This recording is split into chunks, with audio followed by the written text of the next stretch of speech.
On the surface, an inherited IRA may seem just like a regular IRA, but there are actually rules that force us to treat them much differently than our own IRAs. In this video, we'll talk about what some of those rules are and how they may change based on your relationship to the original account owner.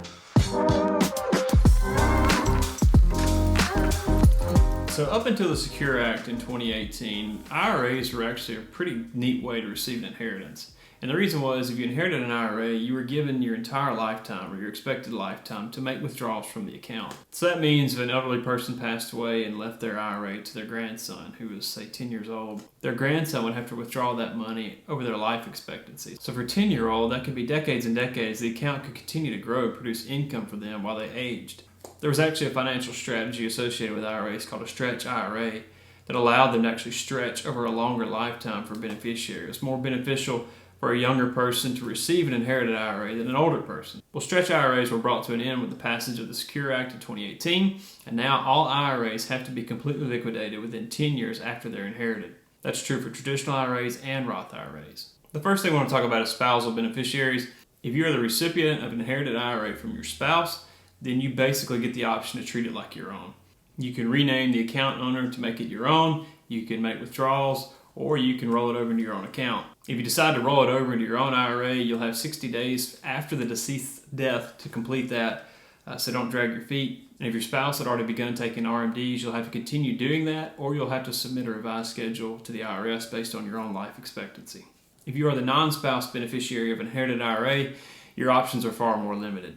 To begin with, you can't make contributions to the inherited IRA, and you're not allowed to roll them into your own account. You'll also have to completely withdraw all the funds in the account within 10 years from the time you inherit the IRA. You don't necessarily have to take a certain amount each year. You can wait till the 10th year to take it all out, or you can spread it out over the course of 10 years.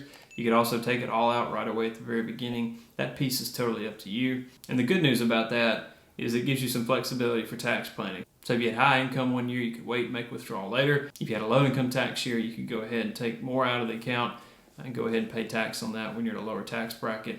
It's really up to you. Now, one caveat to this is if the deceased had already begun taking RMDs, you'll have to continue those based on their schedule, but you'll have to completely liquidate the account again by the end of the 10th year. Number 3 is exceptions. There are exceptions to this rule about inherited IRAs. If the beneficiary is within 10 years of age of the deceased, if they're the minor child of the deceased, or the beneficiary is disabled, then the 10-year rule doesn't apply. However, in the case of the beneficiary being the minor child of the deceased, the 10-year rule will kick in when they reach the age of majority.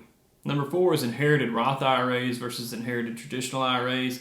We talked about having to withdraw those funds within 10 years. That's also true in the case of a Roth IRA.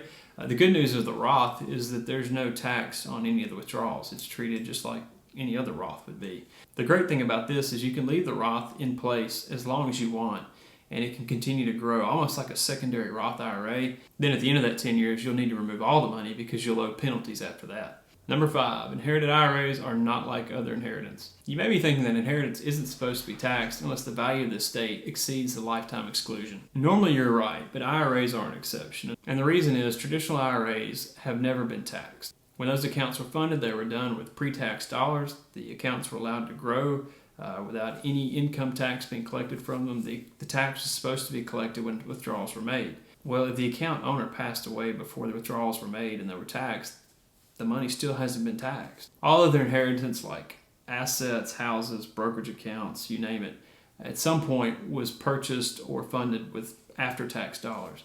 IRAs are an exception. Okay, a couple final thoughts as we wrap up. 1, be sure that you're keeping your beneficiaries updated on your IRAs.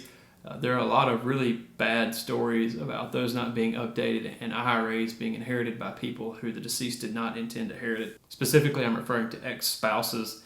Be sure you update that at least every year so the people you want to inherit your IRA actually get the money. The second is, many times when people inherit an IRA, they're pressured by the custodian of that account to keep those funds with that investment company. I've even heard of people being told they have no choice but to leave the money with that investment company, and that's simply not true. Inherited IRAs do have rules, but none of them require you to keep the account with a certain custodian. You're free to move that money wherever you like.